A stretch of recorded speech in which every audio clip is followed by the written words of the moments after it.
दोस्तों, आप सभी को राज बहादुर सिंह का नमस्कार। आज का जो हमारा टॉपिक है ये है कंक्रीट क्यूब फेल होने के क्या क्या रीज़न है और हमारा कंक्रीट क्यूब क्यों फेल होता है। क्योंकि जो हम साइडों में कंक्रीट करते हैं उसके स्ट्रेंथ के लिए हमारा क्या है, क्यूब है। और यदि क्यूब फेल हो जाता है तो हमें बहुत सारे टेस्ट कराना पड़ता है, जो कंपनी का एक्स्ट्रा कॉस्ट होता है, एक्स्ट्रा बजट जाता है। तो हमें कंक्रीट जब क्यूब भरते हैं तो क्या क्या चीज़ों को विशेष कर से ध्यान देना चाहिए ताकि हमारा क्यूब फेल ना हो। तो दोस्तों, उसके बहुत सारे रीज़न हैं, जैसे हम आपको एक एक करके बताते हैं। तो आप देख सकते हैं कंक्रीट क्यूब के क्या क्या रीज़न है। यदि हम दोस्तों पहली बात करते हैं फर्स्ट एक नंबर पॉइंट की दोस्तों, तो वो है हमारा क्या है, रॉन्ग मिक्स बोर्ड। क्या होता है, कई बार हम लोग मिक्स डिज़ाइन करते हैं तो वो क्या होता है, उसको सही तरीके से हम लोग जो मिक्स डिज़ाइन होता है उसको चेक नहीं करते हैं, या उसका जो रेशियो होता है उसको चेक नहीं करते हैं, और उसकी कंक्रीट को हम लोग रेडी करते हैं और ले जाके अपने फाउंडेशन या कॉलम या फुटिंग्स में हम लोग कास्टिंग करते हैं। और जब उसका हम क्यूब भरते हैं तो उसकी स्ट्रेंथ एज पर रिक्वायर्ड या एज पर हमारी मिक्स डिज़ाइन के हिसाब से नहीं मिलती है। तो सबसे पहला जो हमारा पॉइंट है ये क्या है, रॉन्ग जो हमारा हम लोग कंक्रीट मिक्स करते हैं, फर्स्ट हो गया। ठीक है, जो पोर करते हैं। सेकंड में यदि दोस्तों हम बात करते हैं, सेकंड पॉइंट हमारा क्या है, ये रॉन्ग मिक्स डिज़ाइन। हम लोग जब मिक्स डिज़ाइन दोस्तों करते हैं तो मिक्स डिज़ाइन में क्या होता है, कई बार स्ट्रेंथ अचीव नहीं होती है या कई बार कुछ गलतियां हो जाती हैं जिसके कारण वो स्ट्रेंथ अपनी जो हमारा रिक्वायर्ड स्ट्रेंथ होता है, यानी जो हमारे ग्रेड की कंक्रीट होती है, उसको अचीव नहीं करती है। और हम उसको बिना चेक किए हुए और उसके स्ट्रेंथ को प्रॉपर बिना देखे हुए हम लोग उस मिक्स डिज़ाइन को साइड में इंप्लीमेंट कर देते हैं, जिसके कारण सपोज दैट मान लीजिए कि हमारा कोई मिक्स डिज़ाइन है M30, ठीक है, बट उसकी स्ट्रेंथ जो हमारी रिक्वायर्ड स्ट्रेंथ है वो नहीं आ रही, फिर भी हम उस मिक्स डिज़ाइन को साइड में क्या करते हैं, चालू कर देते हैं। तो हमें जब मिक्स डिज़ाइन आता है उसको पहले अपने साइड में क्यूब को भर के उसका 7 डेज का स्ट्रेंथ हमको देखना है, उसके बाद ही हमको इसको चालू करना है। आप देख सकते हैं, ठीक है। तीसरा यदि हम दोस्तों पॉइंट करते हैं, इन प्रॉपर सैंपल कलेक्शन। क्या होता है, जो हमारे हम लोग कंक्रीट रेडी करते हैं, कंक्रीट रेडी करने के बाद हम लोग उसका स्लम चेक करते हैं। स्लम चेक करने के बाद क्यूब भरने के लिए जो सैंपल लेते हैं, कई बार हमारा वर्कमैनशिप यानी जो हमारे वर्कर्स होते हैं उनको सही तरीके से नहीं पता होता है कि हमारी कंक्रीट को जब हम कलेक्ट करते हैं तो उसको प्रॉपर तरीके से मिक्स करना चाहिए। क्या करना चाहिए, प्रॉपर तरीके से मिक्स करना चाहिए। और उसको जो हमारा cube as per IS code जो हमारे गाइडलाइंस होती है उसके हिसाब से 3 layer, every layer 35 tamping rod से हमको टेम्पिंग करना है।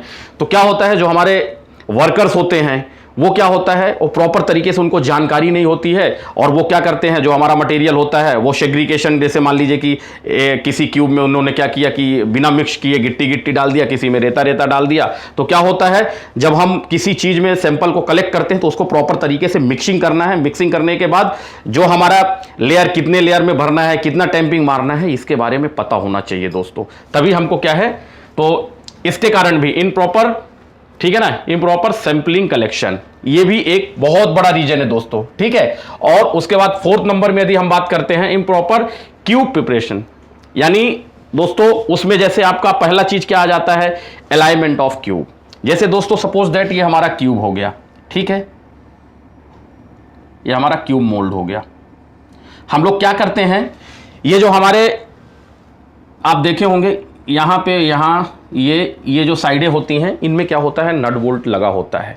हम लोग क्या करते हैं, एक तो उसको प्रॉपर तरीके से हमको पहले साफ़ करना है। साफ़ करने के बाद उसमें हमको ऑयल लगाना है स्मूथ के लिए, और उसके बाद ये नट बोल्ट जो लगे होते हैं उनको प्रॉपर तरीके से टाइट करके और उसका डायमेंशन चेक करना है। डायमेंशन चेक करने के बाद ही हमको क्यूब को भरना है। ये बहुत जगह ये प्रॉब्लम्स आती हैं, तो इसको हमें विशेषकर से ध्यान रखना चाहिए ताकि हमारा क्यूब ना फेल हो। दूसरा चीज़ होता है जो अभी हमने आपको बताया, टेम्पिंग। इसको प्रॉपर तरीके से नहीं करना, इसको प्रॉपर तरीके से लेयर वाइज लेयर नहीं भरना। क्या होता है, यदि ऐसा कुछ प्रॉब्लम्स हैं तो हमारे पास वाइब्रेटर टेबल्स होती हैं, उनका भी हम टेबल को यूज़ कर सकते हैं, तो हमारा टेम्पिंग जो है ना वाइब्रेट करेगा, तो टेम्पिंग की आवश्यकता नहीं पड़ती वहाँ पे। लेकिन यदि हमारे पास नहीं है तो इसको जब भी हम क्यूब को भरते हैं तो ये चीज़ हमें विशेष ध्यान देना चाहिए। 1 2 3, ये क्या होता है, ये वर्कमैनशिप के कारण भी इसमें बहुत सारी प्रॉब्लम्स आती हैं दोस्तों, तो ये हमें विशेषकर से ध्यान देना है, ठीक है। और तीसरा जो हमारा पॉइंट इसी में आता है, ये क्या होता है, improper filling of the cube mould.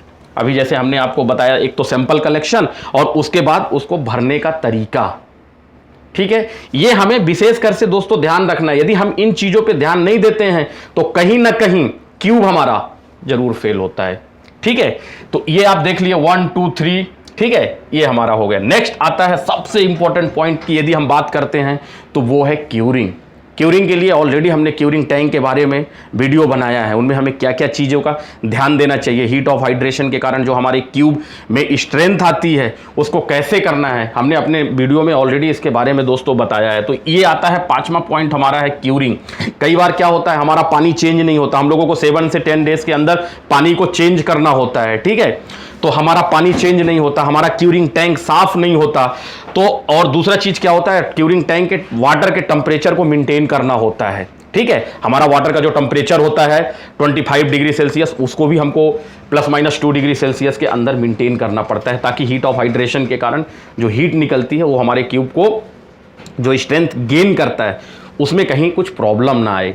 तो पानी की सफाई के साथ साथ पानी का टेम्परेचर भी बहुत इंपॉर्टेंट है। और दूसरा चीज, क्यूब जब हम खोलते हैं 24 घंटे के बाद हमको उसको जरूर पानी में डालना ही डालना चाहिए। हम लोग क्या करते हैं, क्यूब मोल्ड को छोड़ देते हैं और एक दिन पता चला खोल के उसको एक दिन के लिए छोड़ देते हैं, नेक्स्ट डे क्या होता है उस क्यूब को हम पानी के अंदर डालते हैं। ये क्या है, ये कहीं ना कहीं लेक ऑफ सुपरविजन है, हम लोग प्रॉपर तरीके से उसको सुपरविजन नहीं कर पाते हैं और इसके कारण भी स्ट्रेंथ में फर्क होता है। क्योंकि आपको ऑलरेडी पता है कि हमारा जो क्यूब है 1 डेज में जैसे 24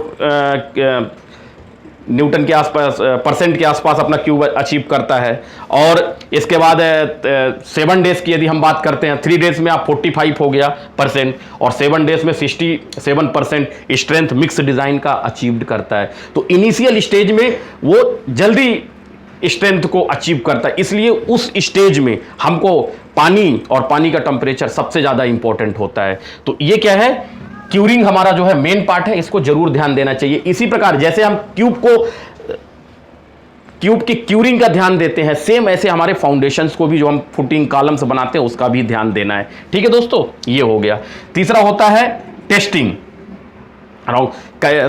रॉन्ग सैंपल्स। इसमें क्या होता है, कई बार हम लोग क्या है ना, बहुत जगह ऐसा हमने देखा है कि जो हम लोग क्यूब के ऊपर आईडी डालते हैं, यदि आप प्रॉपर तरीके से डेट, आईडी और स्ट्रक्चर ये तीनों चीज मेंशन नहीं करते हैं तो कहीं ना कहीं क्या होता है, पता चला हमारा जो 28 डेज का क्यूब है वो 21 डेज के क्यूब को ले जाके हम 28 डेज में टेस्ट कर रहे हैं, 3 डेज को क्यूब को ले जाके 7 डेज में टेस्ट कर रहे हैं। तो ये कहीं ना कहीं क्या है, जो हम क्यूब के ऊपर आईडी डालते हैं तो आईडी और डेट और लोकेशन ये हमारी होनी चाहिए, ताकि हम उसको किस दिन उसकी डेट ऑफ टेस्टिंग आती है वो जरूर पता होना चाहिए, नहीं कहीं ना कहीं वो भी हमारे स्ट्रेंथ को। ठीक है, अब इसके बाद आता है एरर्स ड्यूरिंग टेस्टिंग। क्या होता है, कई बार हम लोग जब टेस्ट करते हैं, टेस्टिंग के टाइम में क्या होता है, हमारा जो ऑपरेटर्स या हमारा जो टेस्टिंग में सही तरीके से प्रोसेस से या सही स्पीड से मशीन को जो हमारा लीवर होता है उसमें जो हमारा पेस रेट होता है वो प्रॉपर तरीके से नहीं करने से वहाँ भी फर्क पड़ता है। नेक्स्ट स्टेप आता है दोस्तों हमारा क्या है, error with the testing operators, CTM machine.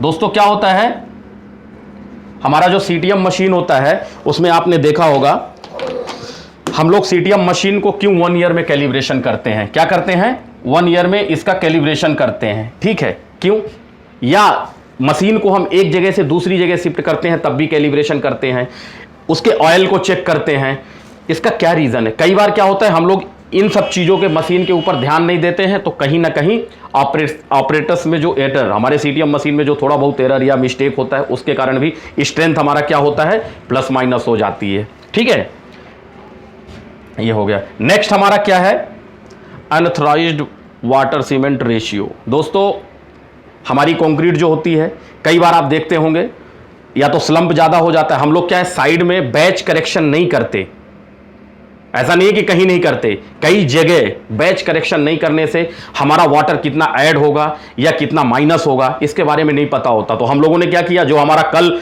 Mix design चल रहा था, जो हम लोगों ने कल रेशियो फिट किया था और आज बैच करेक्शन नहीं किया, उसी रेशियो को हम लोग नेक्स्ट डे भी कर देते हैं। तो कहीं ना कहीं क्या होता है, जैसे हमारा टेम्परेचर बढ़ता है तो पानी घटता है या बढ़ता है, बारिश होती है तो बढ़ता है, टेम्परेचर ज़्यादा होगा तो कहीं ना कहीं घटता है।